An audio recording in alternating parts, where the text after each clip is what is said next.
Bonsoir à tous et bienvenue donc à ce webinaire dédié aux études en Australie. Voilà, c'est l'été, il commence à faire chaud, on va en profiter, on va en parler, on va en profiter pour parler des études là où il fait bien chaud en Australie.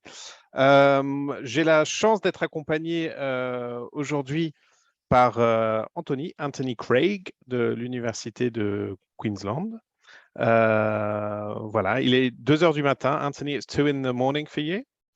It is 2 in the morning. I'm very So, happy to be here. so thank you very much for that. Il est très courageux voilà, de nous rejoindre.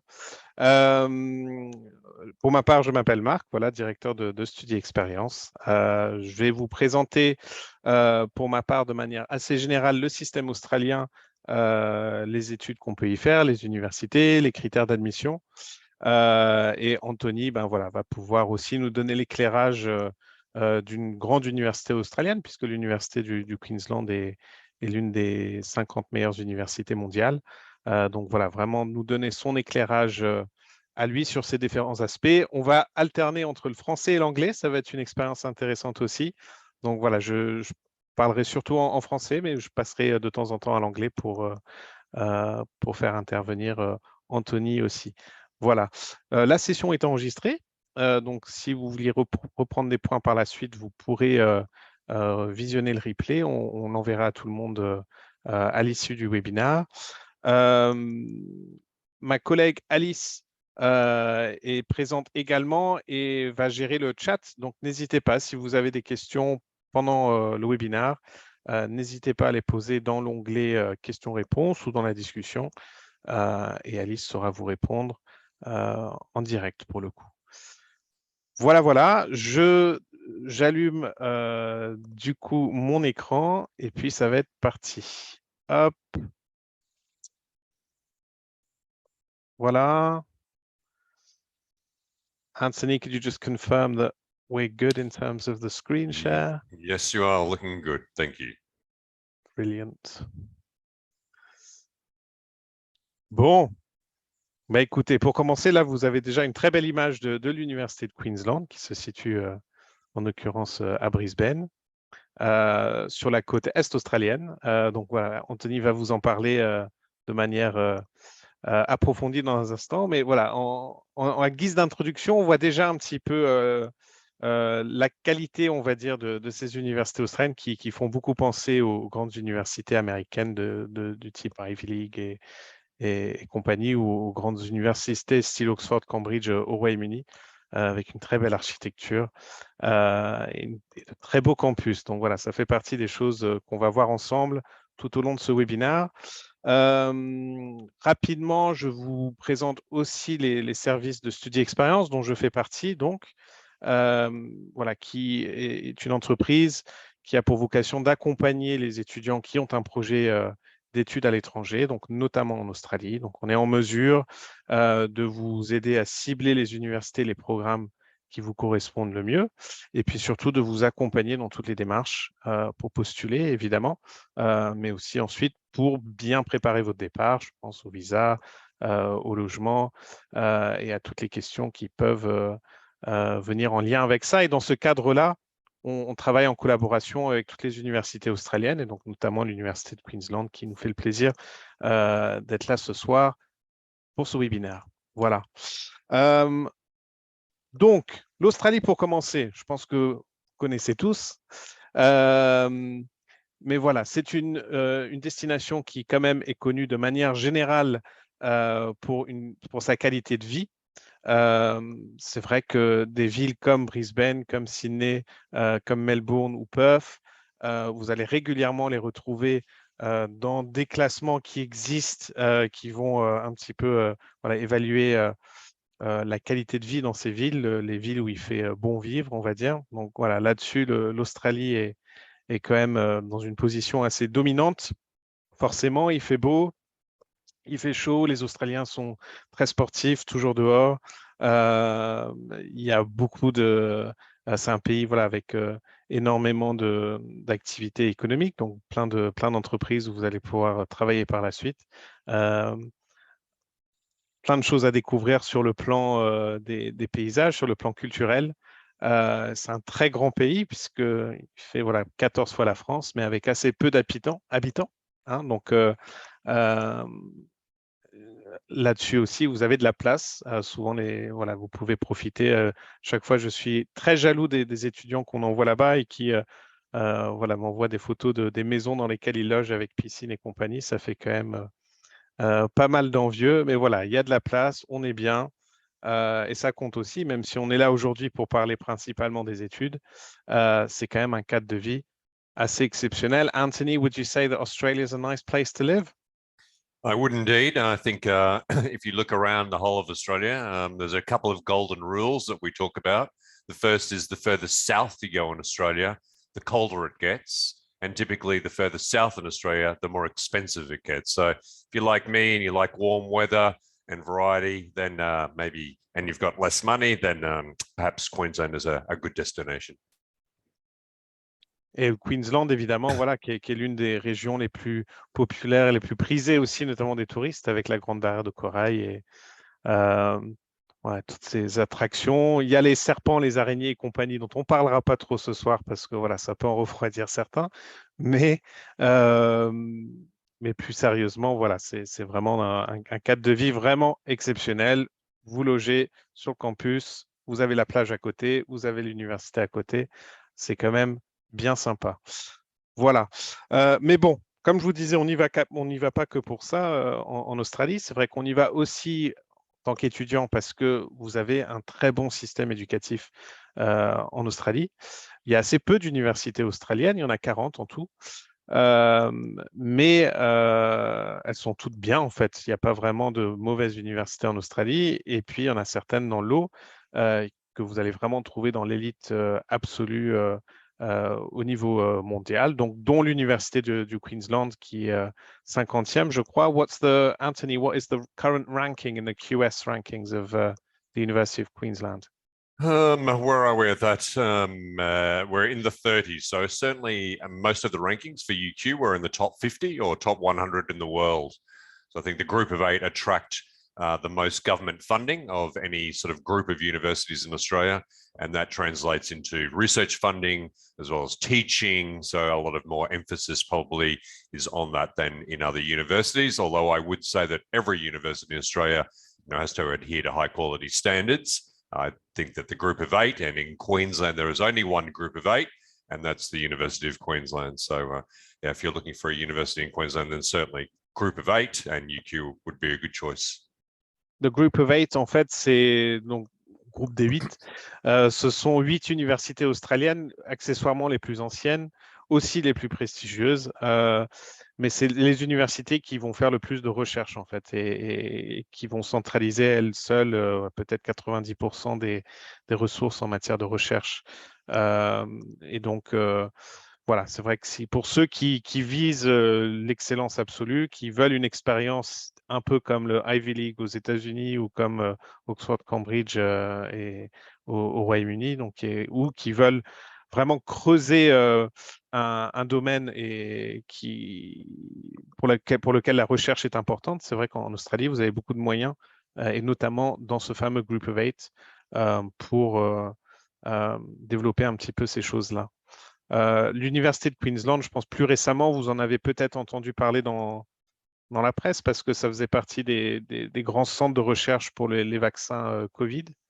Je crois, Anthony, I think the UQ was quite active in finding a vaccine for the That's COVID right. more And recently in terms of research. yes, that's right. We've been involved in a lot of that sort of medical research. So cervical cancer vaccines came from the University of Queensland, things around COVID. So a lot of the technology that's being used for distribution of COVID vaccines in terms of how it's delivered, so not via needle, but via nano patches. So that kind of technology is going to really take the world forward in terms of being able to deliver health outcomes to people all around the world. So that's what universities are really about. So I'm very proud of those kind of achievements from our researchers at UQ. Et c'est vrai qu'on n'y pense pas forcément, mais vous avez plein d'inventions, on va dire, du quotidien, comme le Wi-Fi, dont on se sert à l'instant, ou des technologies comme les boîtes noires des avions, le pacemaker.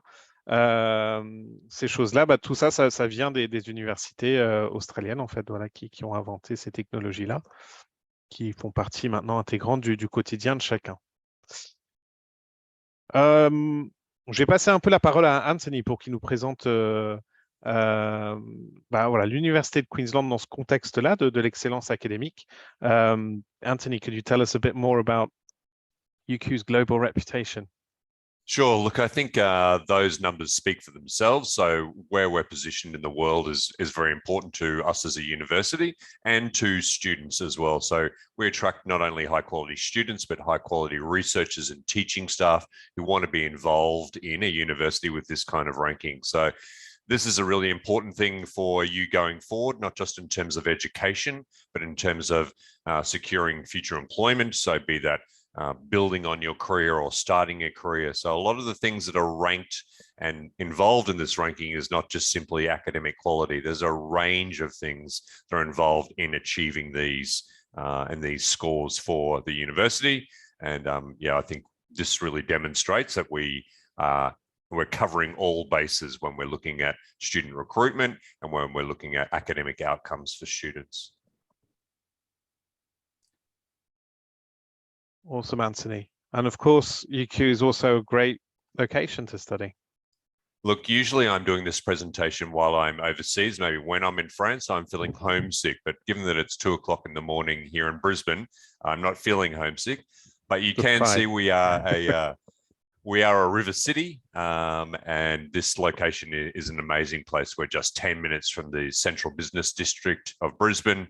We have a wonderful, safe environment. So we're surrounded by the river. So that's a really important thing in terms of safety and security. It's also a university town. So you meet people who have the same mindset and the same interests that you have as well. So it says there that we're the 11th most beautiful campus in the world. Now, I'm not sure what's number 1 to 10, but I'd love to see this top 10 because it's a beautiful place to be. As you can see from the imagery there, it's a big balance between the traditional and like new technology. So I think that's a really good outcome for students at UQ.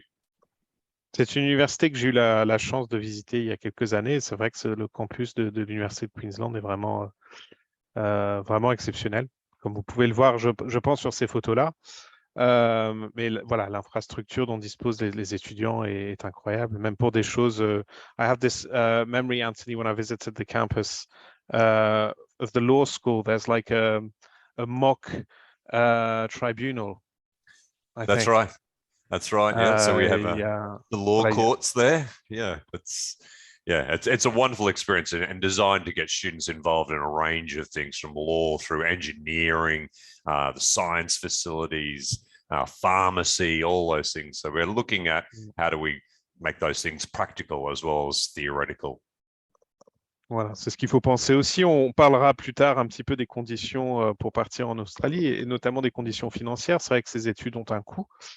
Mais il faut voir derrière ce que vous avez en contrepartie. Ça en fait partie quand on veut étudier dans certains domaines en ingénierie, par exemple, et qu'on a accès vraiment aux dernières technologies de pointe sur le campus, et qu'en tant qu'étudiant, on a la chance de pouvoir s'en servir et de faire des travaux avec, ça change un petit peu la donne. Ça, il faut le reconnaître aussi. Donc voilà un aperçu du campus de Queensland vu du ciel. Voilà, c'est plutôt chouette. I don't know if you had any comments about this, Anthony, but always nice, pleasant picture as well. Yeah, I mean, that's a very good indication, and that really shows the greenery and it shows the open spaces that we have on campus as well. So we have, 21 tennis courts, Olympic swimming pools, Olympic swimming tracks. We have on-campus accommodation for over 30,000 students. So it's an amazing place to be able to study, but also to be there to work and to be involved in all the things that are going on campus. So from restaurants to bars, to a post office, to banks, so all the facilities that you need are right there on campus. So very few students have a car, so public transport, we're the number 2 destination for all public transport buses in Queensland. So people can come and go every 4 minutes. So it's a great place to get to and a great place to be. And now I am feeling homesick. Ouais. Bon, mais c'est vrai que c'est représentatif un petit peu des différentes universités qu'on peut trouver en Australie. Elles ne seront pas toutes aussi belles que l'université de Queensland, évidemment, mais pour le coup, chaque campus, c'est vraiment une ville dans la ville où vous avez tout sur place. Donc les cours, l'infrastructure liée aux cours, les installations sportives, piscine, terrain, salle de sport et compagnie. Vous avez des logements étudiants et donc ça c'est rassurant aussi, je pense, pour tout le monde de savoir que vous pouvez être logé sur le campus pendant vos études. Vous avez des magasins, des bars, des restaurants, un cinéma. I think, is there a cinema, Anthony, I think, There on the is UQ indeed, campus? yes, yes. Et voilà, il y a vraiment pas besoin de sortir du campus en fin de compte, effectivement. Sauf pour aller à la plage. To go And you to the can see beach, the how far weather. away is the beach, Anthony? It's 1 hour, so 1 hour north or south. Some of the best beaches in the world. We even have our own fake beach in Brisbane because it's at South Bank, a big tourist destination. Because we think maybe 1 hour is too far to go to the beach. So, and almost 300 days a year of sunshine. 300 days a year of sunshine is really Yeah. good. So that sort of tells you what our lifestyle is like in Brisbane as well. So people are very outdoorsy. They like to get out. So there are a lot of activities that involve being outside. So yeah, it's a great place.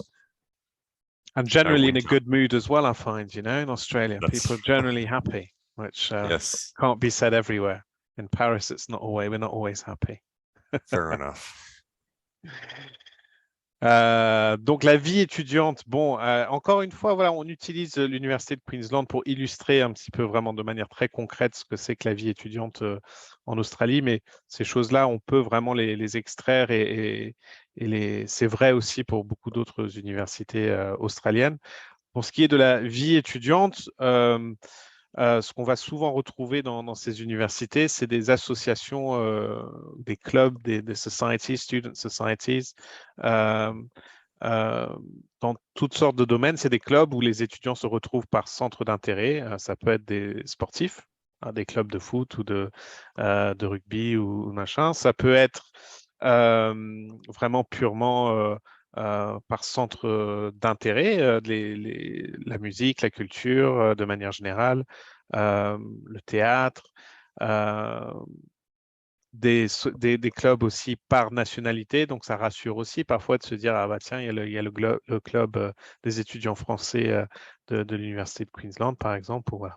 Si vous sentez un petit peu, si vous avez le mal de la maison, homesickness, voilà, souvent c'est des choses qui sont en place pour valoriser vraiment le côté vie étudiante, au-delà de l'enseignement dont on va parler, donc de l'aspect académique de la chose. Ce qui est important, c'est de se sentir bien et d'apprendre aussi un petit peu la vie. Et ça, vous le faites voilà, en socialisant avec d'autres étudiants, en prenant un petit peu votre envol aussi, en étant indépendant, voilà, gérant vous-même votre logement, en vous faisant à manger et compagnie. Bah, tout ça dans un cadre quand même qui est sécure et bienveillant. Et donc ça, voilà, à l'Université de Queensland, vous le trouverez. Is there anything, Anthony, you wanted to say in particular in relation to maybe what, a day in the life of a UQ student would be like? Look, I think the most important thing for all students at UQ and across all universities is work hard and play hard.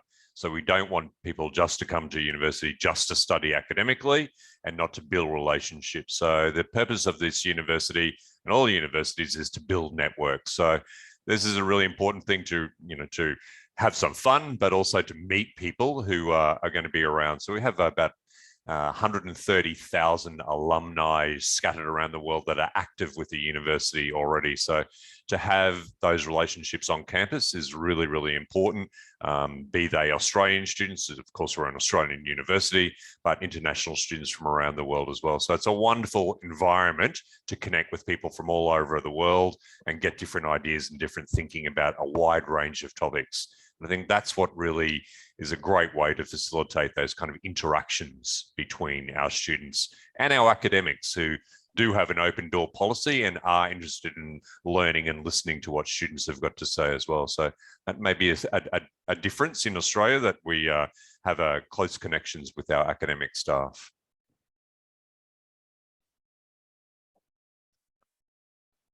Alors, pour revenir à quelque chose de plus général et comparer peut-être les systèmes éducatifs australiens et français, ils sont assez proches en fait en fin de compte. Dans les deux cas, post-bac, on s'inscrit généralement à l'université pour faire une licence, sauf que là-bas, ça s'appelle un bachelor.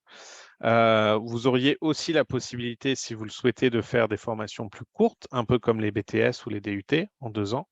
Alors, ces formations-là ne se font pas tellement à l'université, elles se font dans ce qu'on appelle des collèges euh, qui vont délivrer ces formations plus professionnelles, mais qui permettent aussi d'accéder à la 3e année d'une licence, comme en France.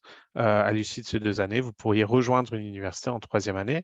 Sachez qu'il est possible aussi, je ne sais pas s'il y en a qui nous écoutent qui sont dans ce cas de figure-là, mais certaines universités, c'est malheureusement pas le cas de l'Université de Queensland, mais il y en a d'autres, qui permettent aux étudiants qui ont un bac+2 en France, donc un BTS ou un DUT, d'intégrer directement la 3e année en Australie et donc de valider un bachelor australien au bout d'un an.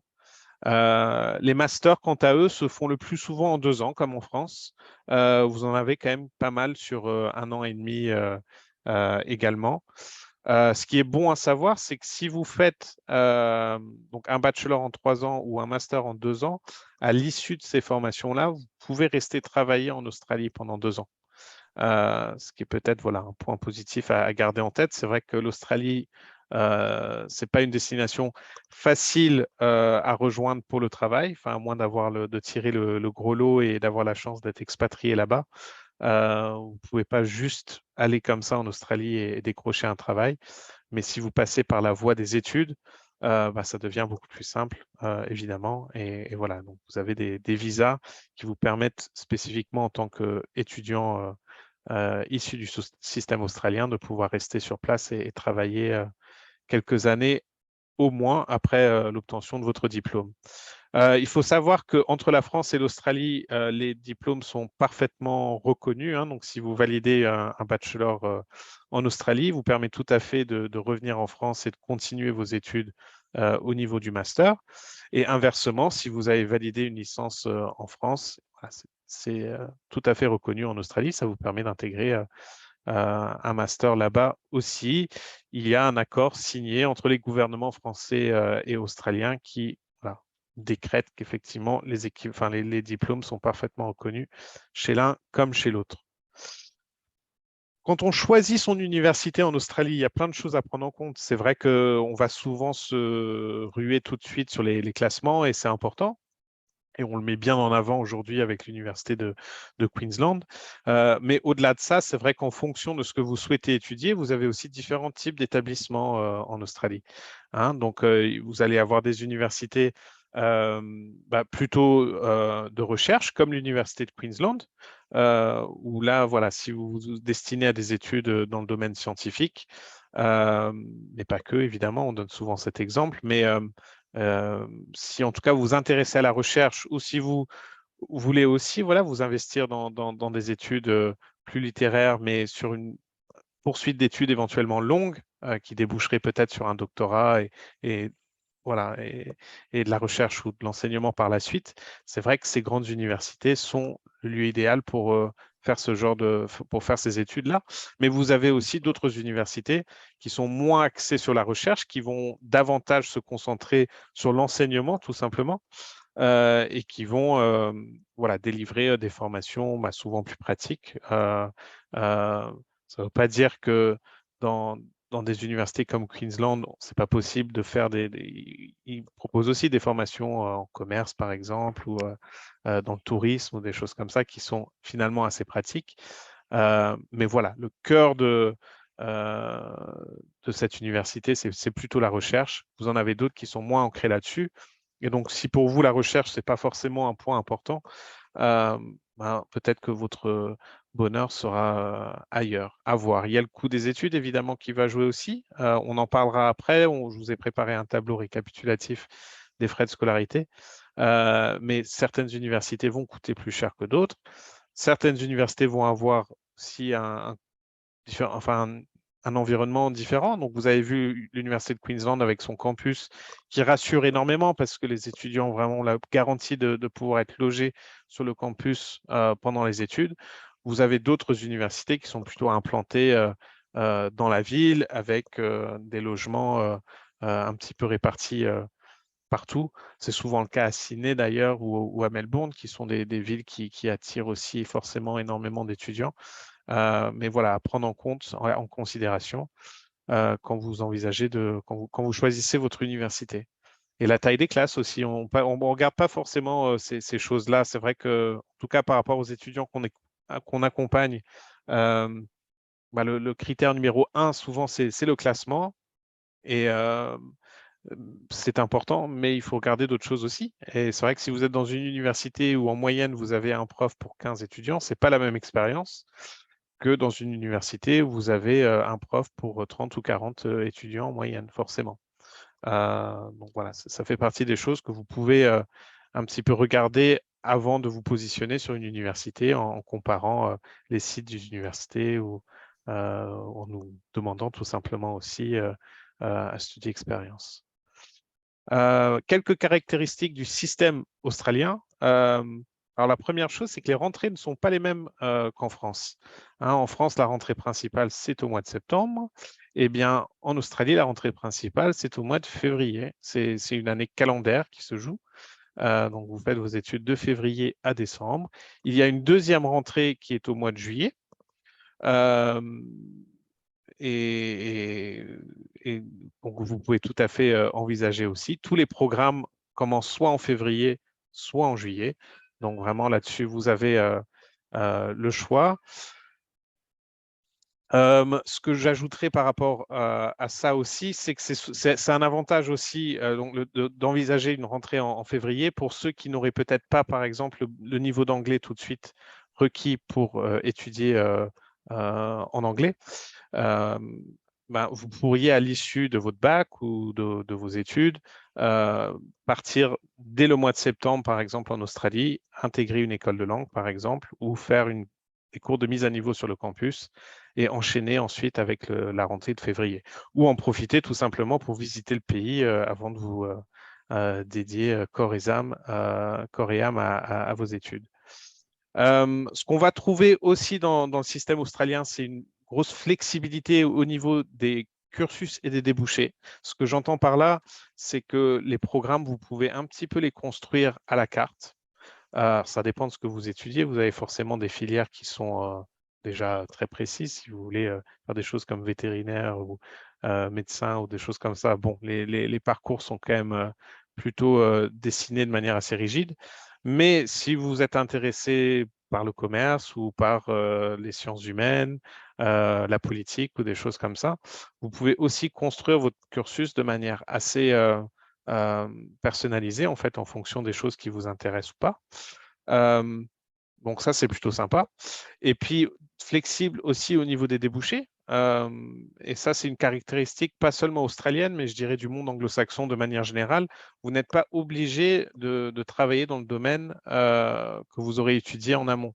Vous pouvez très bien faire une licence en histoire, par exemple, et ensuite travailler en marketing dans une entreprise. Vous serez recruté directement avec votre licence d'histoire si vous le souhaitez.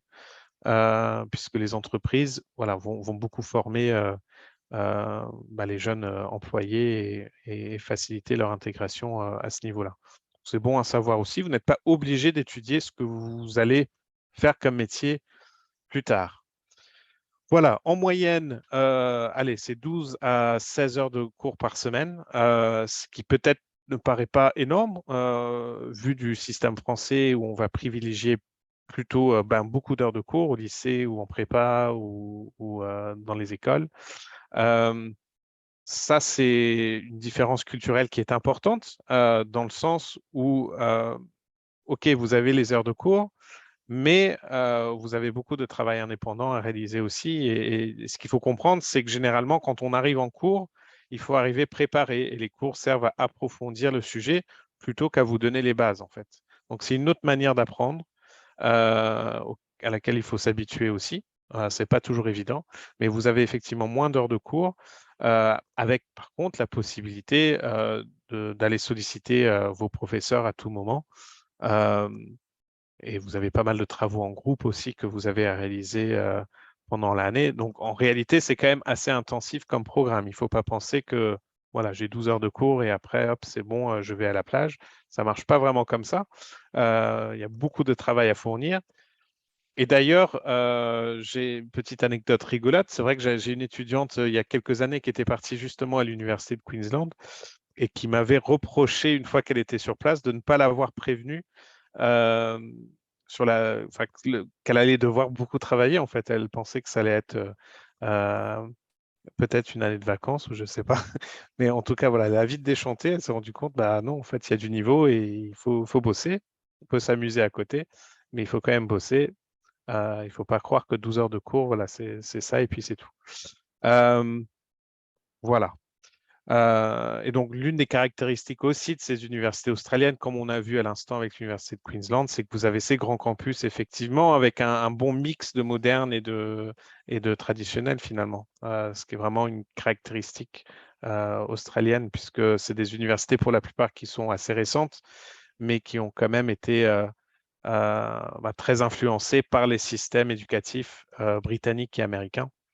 Et donc, ils ont importé voilà, cette image des universités traditionnelles à l'ancienne en briques rouges, mais auxquelles voilà, ils associent les bâtiments et les technologies ultramodernes.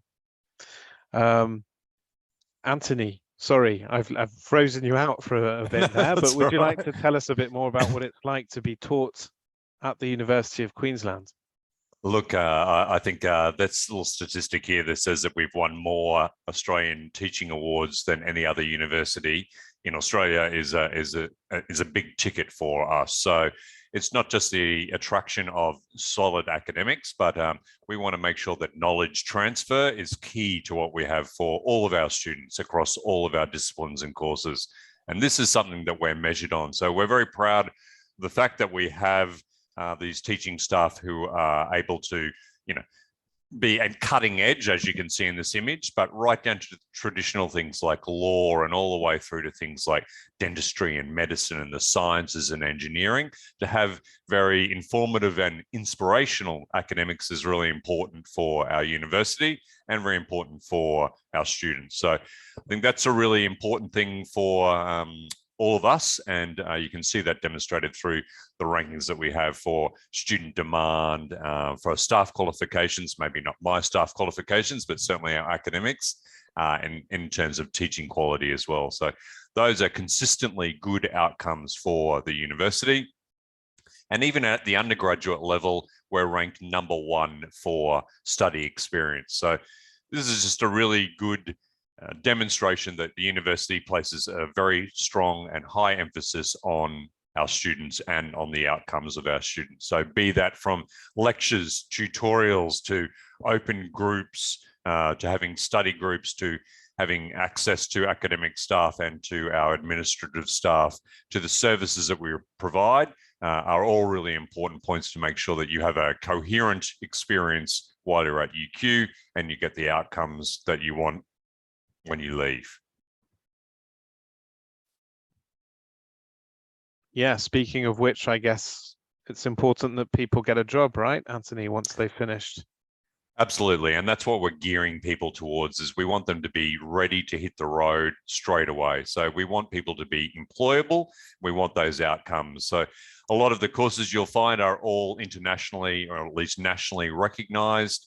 The content is designed to be global so that you can see the transitions between what we're doing in the classroom to what actually happens in industry and the workplaces. So yes, these awards are really important to us, but I think it's also the co-design of the curriculum with industry to make sure that we're looking forward and not looking back at what we're delivering in the classroom and what student outcomes are.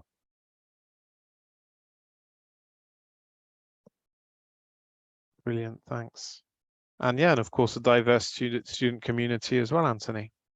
Absolutely. Look, our French students bring a very different flavour to the University of Queensland. So we have missed having students here. We've missed having students on campus in the last couple of years. There's has been challenging for everyone.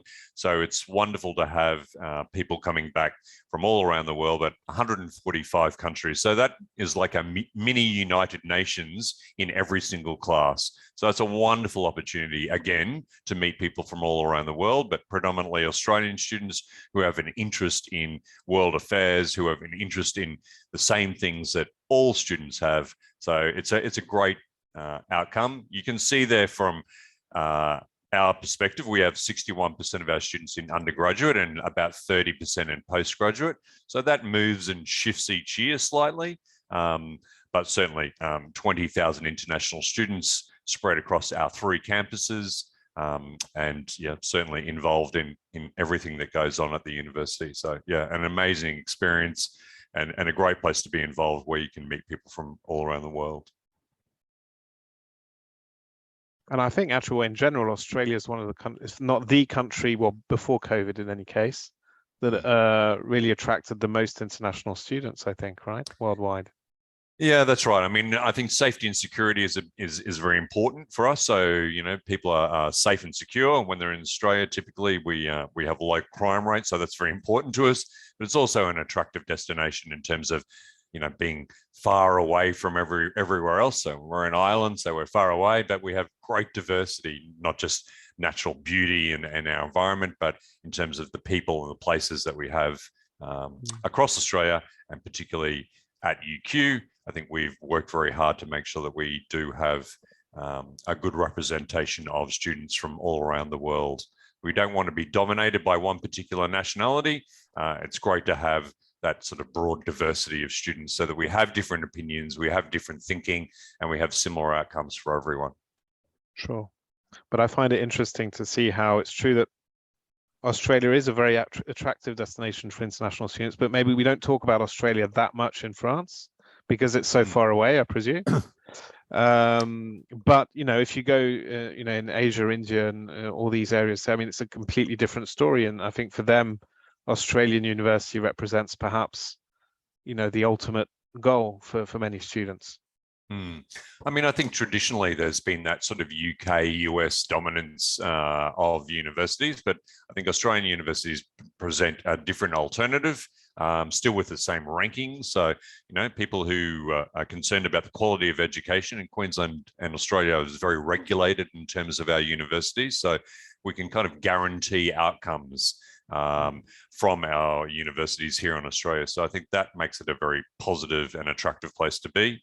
The exchange rate is good for us as well. So we're not at the top end, but certainly Group of 8 universities have a higher price point. But by the same token, the outcomes that you get from a Geo8 university are very strong. Sure. Ah, there we go. Bon, alors voilà, donc qu'est-ce qu'on peut étudier en Australie? Bah, écoutez, à peu près tout, franchement, c'est tout ce qu'on peut étudier en France, on le retrouve aussi en Australie. Maintenant, c'est vrai qu'en Australie, certains domaines sont particulièrement prisés et les universités vont particulièrement investir voilà, dans ces domaines-là. Si vous vous intéressez notamment à tout ce qui est en lien avec les études environnementales, avec les sciences biologiques et marines, ça en particulier avec l'Université de Queensland, puisque voilà, le Queensland vraiment est au centre de tout un débat aujourd'hui environnemental qui touche la Grande Barrière du Corail, qui est voilà, une grande attraction touristique menacée du coup. Et donc voilà, l'université, je pense,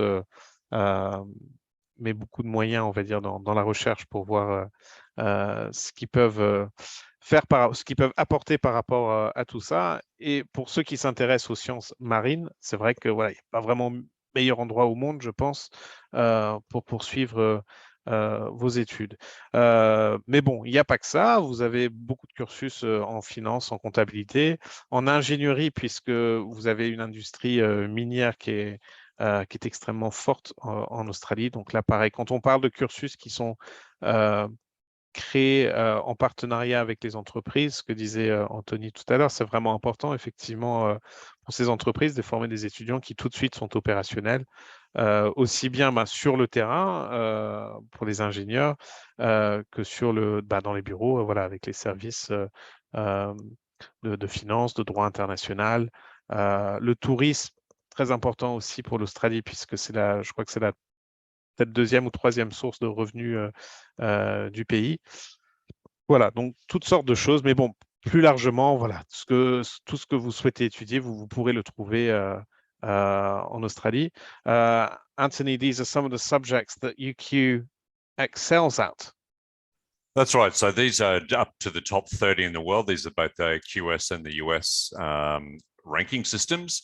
So you can see there's a bit of variety across those two ranking systems. But I think what it also demonstrates to me is that we have immediate access to a lot of these industry relevant places right on our doorstep at UQ. So we have strong partnerships with the biggest hospitals in Queensland.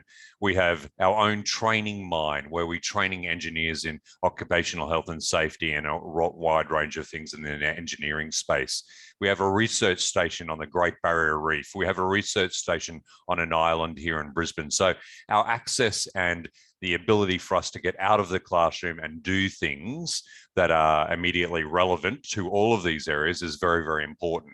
One of our campuses, Gatton campus, is primarily for agriculture, forestry, and for veterinary science. So again, we have all these things where we can implement what we're doing. So this is not textbook heavy material. This is actually demonstrating what you're doing in the environment that you're there. And you can certainly see that flow throughout all the things that you can see on the screen there. So certainly looking Anthony, at Great Barrier Reef.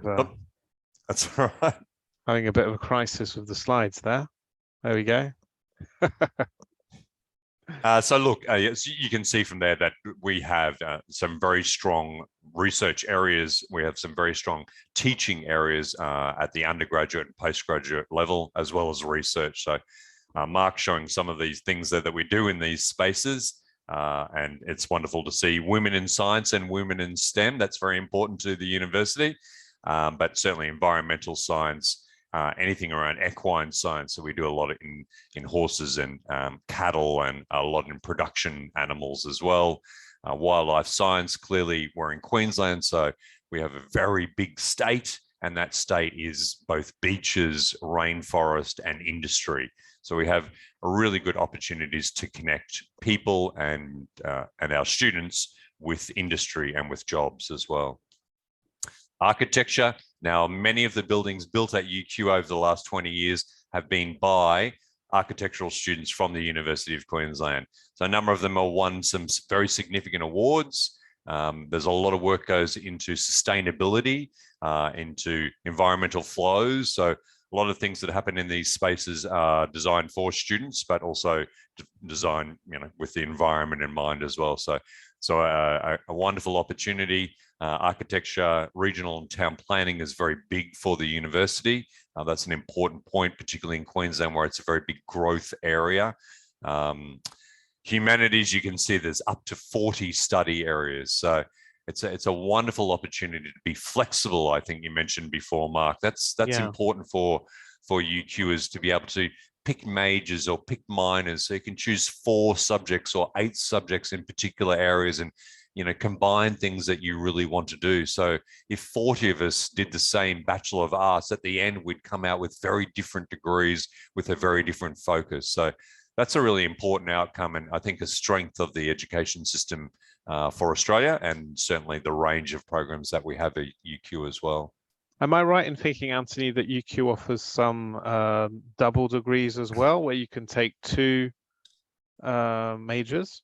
That's correct. So you can do a double major within the one program. So let's say you're doing a 2-year master course, you could do 2 majors within that, or you could do a dual degree. So add an additional year and you get a completely new degree on top of that. So it's not 2 years plus 2 years, but it might be 2 years plus 1 more year to come out with something that's targeted and tailored specifically for you. So that's a real strength for the university, and something that we're looking forward, into the future as to what the employment opportunities are and what the research areas are. Students are finding ways to marry up very different areas than when I went to university. So to see biotechnology with science and biotechnology and law, for example, combined is very interesting to see, and I think just shows the level of commitment and the creativity of student in terms of innovative programs that they are designing themselves.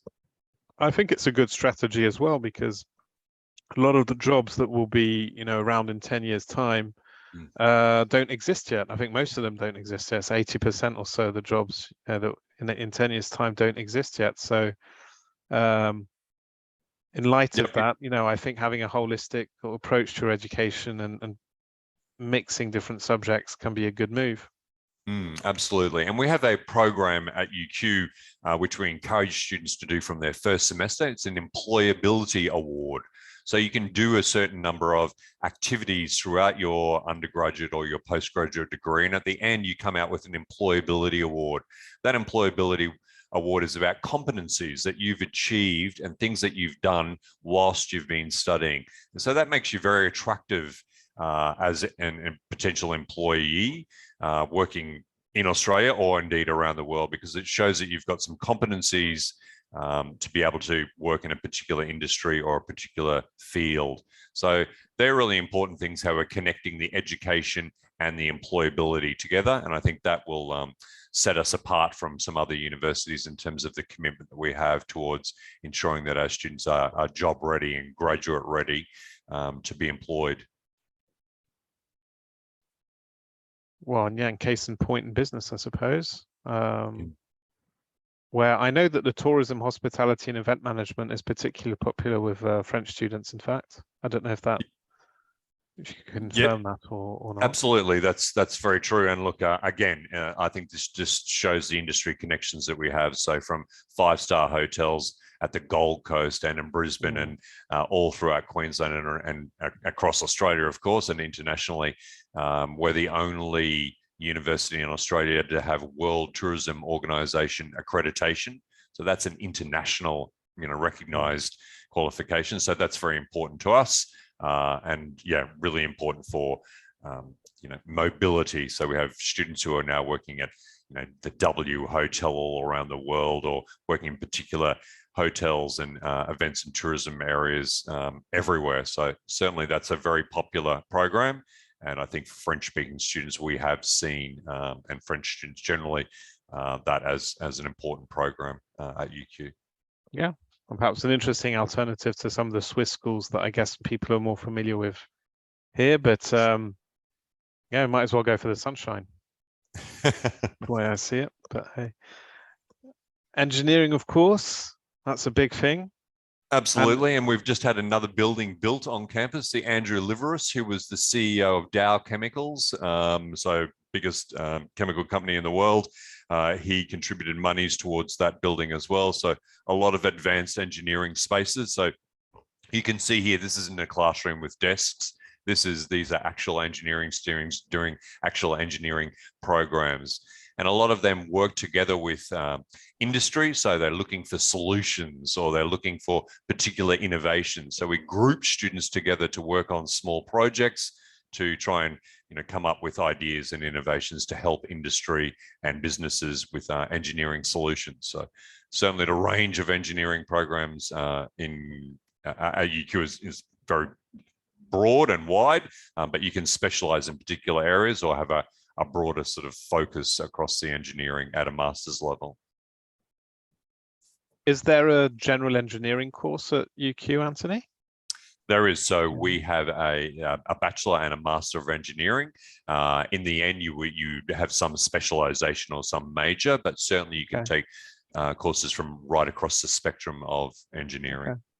Because quite often I find in English-speaking countries, there's a tendency to specialize very early on, to choose, civil engineering or electronic engineering, mechanical engineering, which isn't the case in France. In France, quite often students have a general engineering background and can look for a specialization, I guess, at master's level abroad, so which you would offer. But for those coming out at undergraduate, after high school, I think it's important to highlight that there are some general engineering courses available, at UQ. Absolutely. for the nerds, science and mathematics, lots of things available there. That wasn't my Absolutely. field of expertise. No, nor mine. But it's amazing to go into these facilities and to see the academics and the students who are heavily involved in a wide range of areas. So, things like math, pure math and applied mathematics, right down to we've got here things like biology and quantum technology. So a lot of the moves that are happening in the world in terms of innovation in science and mathematics are replicated in universities to try and push these further forward.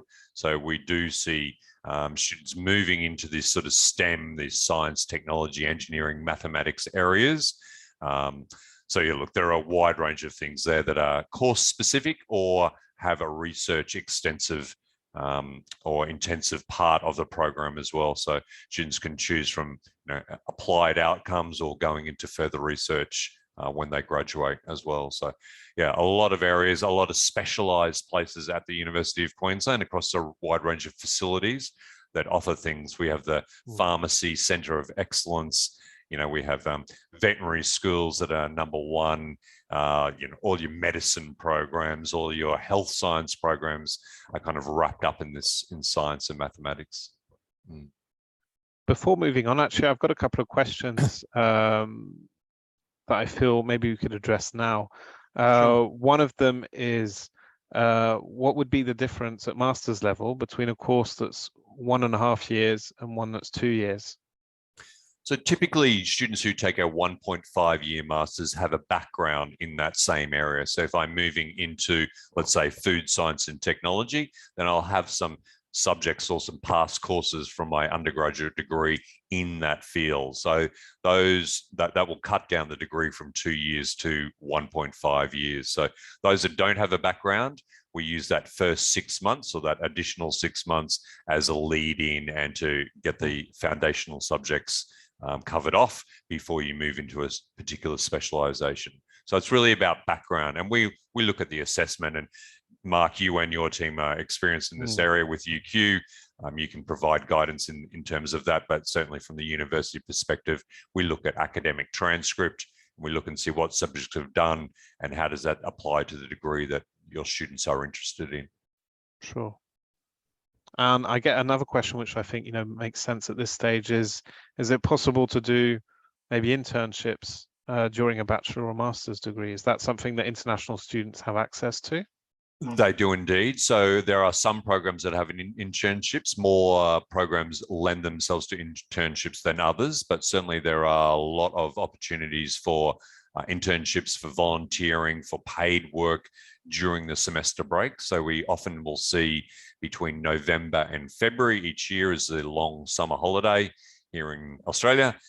This is an opportunity for students to use that time to either or both make some money and get some part-time work and or work in an organization in the field that you are studying at UQ. So yes, we absolutely have those opportunities for international as well as domestic students. Yes.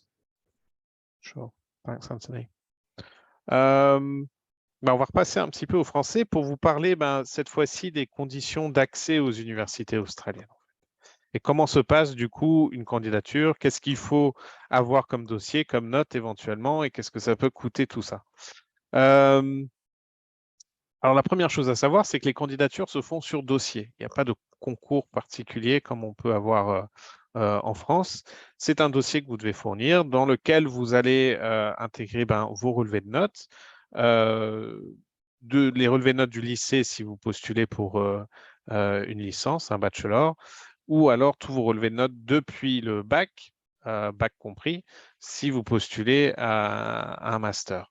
Donc, on va déjà vous évaluer sur cette base-là. On va vous demander souvent une lettre de motivation dans laquelle vous allez évidemment motiver votre projet, expliquer pourquoi vous voulez partir étudier ce programme-là dans cette université en Australie. On vous demandera de justifier votre niveau d'anglais avec un test officiel. En principe, on préconise le IELTS, qui est un test que vous pouvez passer partout en France. Il y a plusieurs sessions par mois. Et voilà, en passant ce test et en obtenant un niveau, on va dire, équivalent à un bon B2, vous aurez le niveau requis, on va dire, pour pouvoir accéder à ces études-là. Et puis, la dernière condition, évidemment, c'est un passeport en cours de validité, puisque dans le cadre de votre demande d'études en Australie, si vous êtes admis et que vous souhaitez partir, vous aurez une demande de visa à faire et donc votre passeport doit être valable pour la durée de votre séjour en Australie. Voilà. Les dossiers, typiquement, sont envoyés aux universités à peu près 6 mois avant la rentrée visée. Ce qui permet différentes choses. Pour ceux qui postulent pour du post-bac, sachez que l'Australie, à ce niveau-là, se présente comme étant une bonne roue de secours éventuellement. Enfin, ça peut être un premier plan, évidemment, pour ceux qui rêvent de partir là-bas. Mais si vous n'aviez pas les options que vous espériez obtenir dans Parcoursup ou autre, ou si en démarrant un cursus en France, vous vous rendez compte, c'est peut-être pas ça qu'il me faut et j'ai envie de basculer, comme la rentrée en Australie se fait principalement au mois de février, ça veut dire que vous pouvez vous permettre de postuler après l'obtention du bac. Donc, pour ceux qui ont passé peut-être le bac cette année et qui nous regardent, sachez qu'il est encore possible de postuler maintenant pour une rentrée au mois de février 2023 en Australie. Et on peut postuler assez tardivement. Alors, je dirais typiquement, jusqu'à 3 mois avant la rentrée visée, peut-être pas au-delà, puisque derrière, vous avez quand même pas mal de choses à faire, notamment pour obtenir le visa. Voilà. Quand vous postulez, vous recevez une réponse qui peut, on espère que la réponse est négative. Si vous avez déjà fourni tous les éléments, donc vos relevés de notes, le test d'anglais et compagnie, vous pouvez obtenir une lettre d'offre inconditionnelle. Ça veut dire que vous êtes pris quoi qu'il se passe et vous êtes libre après d'accepter ou non votre offre. Si maintenant il vous manque certaines conditions, par exemple le test d'anglais, si vous ne l'avez pas encore passé, c'est pas très grave, vous pouvez quand même postuler.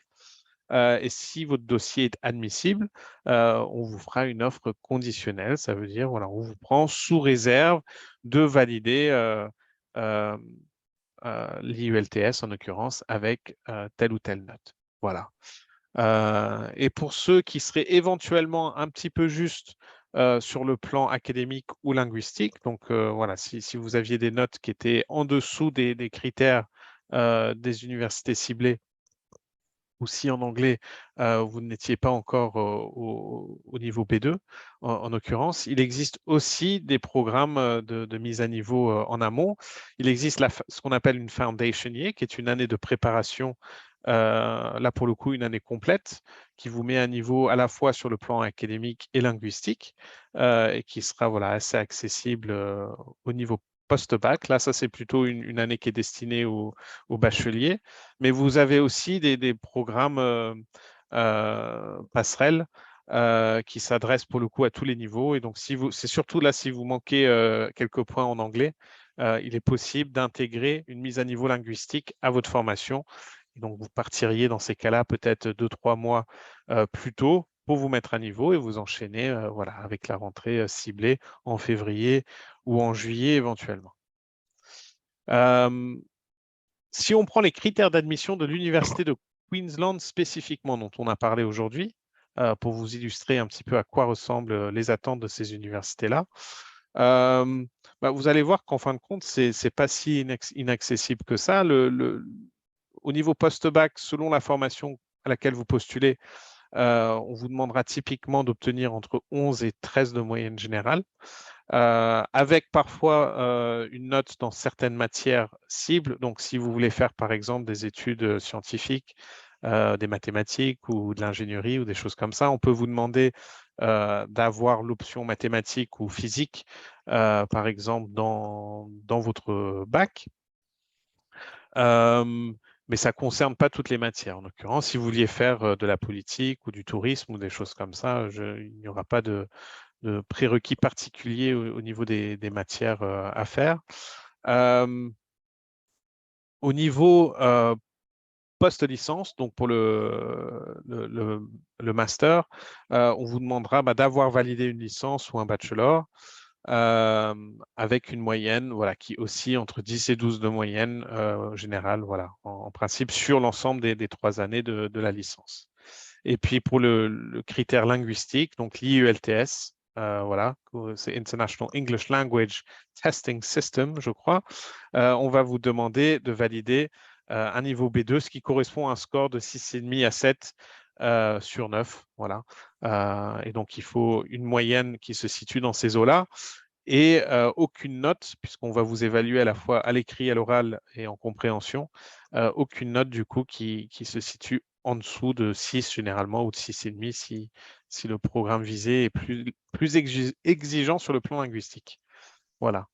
Et à l'Université de Queensland, comme majorité des universités australiennes, donc vous avez ces programmes passerelles en anglais qui sont délivrés sur le campus. Donc vous pouvez être admis, voilà, même si vous n'avez pas tout à fait le niveau d'anglais requis, vous pouvez partir un petit peu plus tôt, faire les cours d'anglais sur le campus et enchaîner avec la rentrée, donc en février et en juillet. Anthony, is there anything you wanted to add about entry requirements? Look, I think you've said it all. I think the prerequisites are important, but what I would say is looking at the education system for France, I mean, I think Australian universities understand the rigor and comprehensiveness of the system in France. And so whilst when you look at the entry requirements for even a university like UQ, which is in the top 50 in the world, these requirements are a minimum, so there's an expectation that students meet these minimums, but certainly in terms of being able to progress and be successful, then there's an expectation that students, again, work hard and play hard. Again, the English language courses, we have those in advance of each semester, so students can come along to us and be involved from a very early stage if that's required. But certainly it's a simplified process in Australia. So you'll find the application process with study experience to be smooth and seamless. So look, I think these entry requirements has stood us well, and I think our graduates who've studied with us from France have been satisfied with the entry and outcomes from the programs that they've been involved in. Does that help, Mark? Yeah, absolutely, yeah. Mais c'est vrai que j'ajouterais quand même que sur le plan d'un point de vue stratégique, l'Australie et notamment l'Université de Queensland, ce sont un vrai bon plan en fait pour accéder à des universités vraiment d'élite mondiale. Si on prend des équivalents dans d'autres pays, on va souvent vous demander des notes beaucoup plus élevées et des dossiers beaucoup plus compliqués à constituer. Donc à ce niveau-là, c'est vraiment une belle opportunité, je dirais, de pouvoir accéder malgré tout à une université d'élite absolue. Ce qui explique aussi ces différences de prérequis entre les Australiens, les Anglais, les Américains, par exemple. Il y a cette volonté, je pense, de diversification des effectifs. Les Australiens savent très bien que les Français sont peut-être moins sensibilisés aux études en Australie et donc cherchent à encourager ces étudiants aussi à découvrir cette destination-là. Mais c'est aussi une confiance dans leur propre système éducatif parce qu'on on pourrait craindre que des étudiants finalement admis avec 11 de moyenne réussissent pas derrière leurs études ou soient largués avec d'autres étudiants qui ont peut-être eu de meilleures notes dans d'autres systèmes éducatifs. Or, ce n'est pas du tout le cas. Il y a un taux d'abandon ou d'échec qui est quasi nul à l'Université de Queensland. Et des étudiants qui réussissent brillamment, en tout cas, leurs études et qui ont accès derrière des débouchés assez exceptionnels. Donc, ça, c'est un vrai bon plan quand on parle de bon plan à l'étranger, en tout cas en termes d'accessibilité au niveau des notes. L'Australie en fait partie. Bon, et pour terminer avec les questions qui fâchent, c'est vrai qu'il faut qu'on aborde quand même le coût des études en Australie. Alors, Je ne sais pas à quel point ce tableau est lisible. Vous voyez en bas, en tout cas, j'attire tout de suite votre regard en bas à la ligne totale annuelle. Là, vous voyez ce que peut coûter au total, donc c'est-à-dire frais de scolarité, plus logement, plus aller-retour en avion, visa, assurance, voilà, toutes ces choses-là. C'est un peu le total qu'il faut prévoir comme budget au minimum pour étudier en Australie. Et à droite, dans la colonne de droite, ben, vous avez la fourchette haute de ce que peut représenter des études en Australie. Donc voilà, il y a quand même une fourchette importante, hein, ça peut aller du simple au double, selon ce que vous souhaitez faire, selon le type d'établissement et le programme. C'est vrai qu'à UQ même, il y a des différences de frais de scolarité entre différents programmes. Ça dépend à quel point vous allez avoir besoin notamment d'un accès à certaines infrastructures ou technologies. C'est vrai que ça peut augmenter les prix.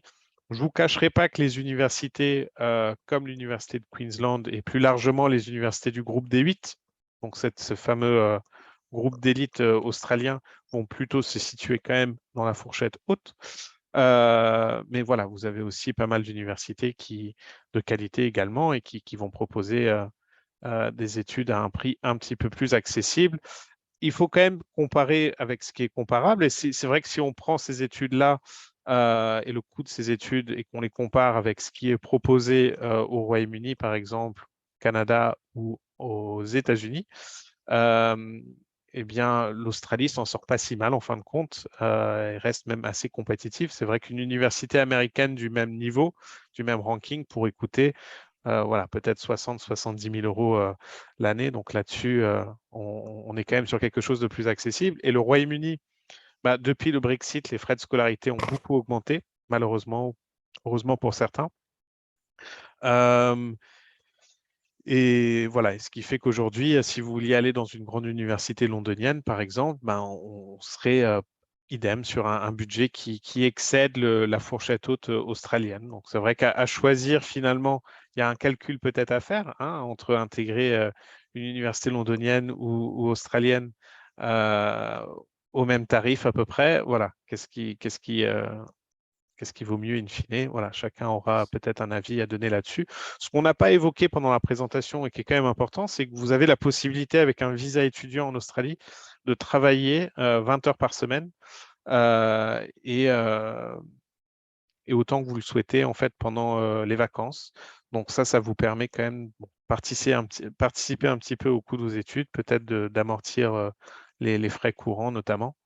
Donc bon à savoir. Et c'est vrai que la majorité quand même des étudiants australiens travaillent en parallèle de leurs études. C'est pour ça aussi que vous avez un peu moins d'heures de cours. C'est pour accommoder le côté extrascolaire, à savoir notamment le job étudiant, mais aussi toutes les activités que vous pouvez faire en parallèle, sportives, culturelles ou autres, dans le cadre de vos études dans ces universités-là. Voilà. Pour vous expliquer rapidement comment fonctionne Studi Experience, si vous étiez intéressé d'en savoir plus, si peut-être voilà, vous aviez envie de candidater dans certaines de ces universités australiennes, pourquoi pas auprès de l'université de Queensland.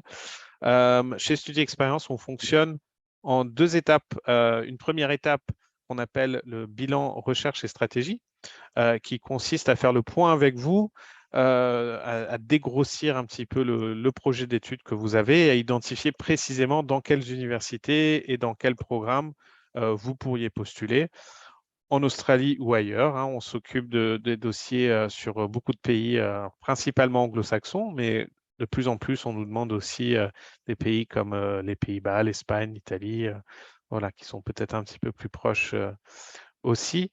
Mais voilà, on peut vraiment faire une étude globale et identifier avec vous les universités et les programmes qui correspondent le mieux au projet que vous avez.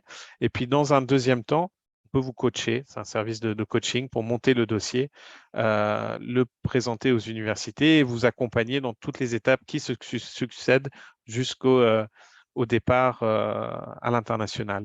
Et là, on fonctionnera soit sur devis, soit sans surcoût. Ça dépend des universités que vous allez cibler. Sur le site de Studi Experience, vous verrez qu'on liste nos universités partenaires qui ont la particularité de rémunérer Study Experience pour l'accompagnement fourni aux étudiants. L'Université de Queensland, on a présenté aujourd'hui, fait partie des universités partenaires de Study Experience. Donc, si vous vouliez postuler avec l'aide de Study Experience dans cette université, vous n'auriez pas de surcoût à prévoir au-delà du bilan initial. Maintenant, si vous vouliez postuler dans d'autres universités en dehors du réseau, c'est tout à fait possible. Mais on vous adresse typiquement un devis dont le montant varie en fonction du nombre de dossiers que vous voulez faire, de la complexité de ces dossiers. Voilà, donc n'hésitez pas à nous contacter si vous vouliez peut-être avoir une étude plus personnalisée par rapport à ça. Si vous aviez des questions plus personnelles que vous vouliez adresser avec un conseiller, n'hésitez pas à nous contacter. Je m'arrête là. Je vois qu'Anthony a peut-être envie de se coucher. Je rappelle qu'il est 2 heures du matin pour notre pause. Enfin, il est presque 3 heures. 3 o'clock in the morning now for you, Anthony. I want to say thank you very much for people participating. Thank you, Mark, Study Experience. I really appreciate your time and efforts in putting this together and talking about Australia and the University of Queensland, Mark. So much appreciated. Thank you very much. You're welcome, Anthony. Thank you very much for taking part. I don't think there are other questions that we haven't looked up. Having a quick look. I think we've covered everything. Si vous avez des questions, on a répondu à toutes les questions, Alice, c'est parfait. Bah, écoutez, c'est nickel. Si vous n'avez pas pu poser votre question et que vous souhaitez vous adresser à un conseiller, n'hésitez pas à nous contacter. Donc, info@studyexperience.fr. Et on se fera un plaisir de vous répondre. Merci à tous pour votre participation, d'avoir tenu jusque-là. On a couvert beaucoup de choses en 1 heure. Merci encore. Thank you, Anthony. Et voilà. Et à très bientôt pour de nouvelles aventures. Merci beaucoup et bonne soirée à tous. Thank you very much. Merci beaucoup.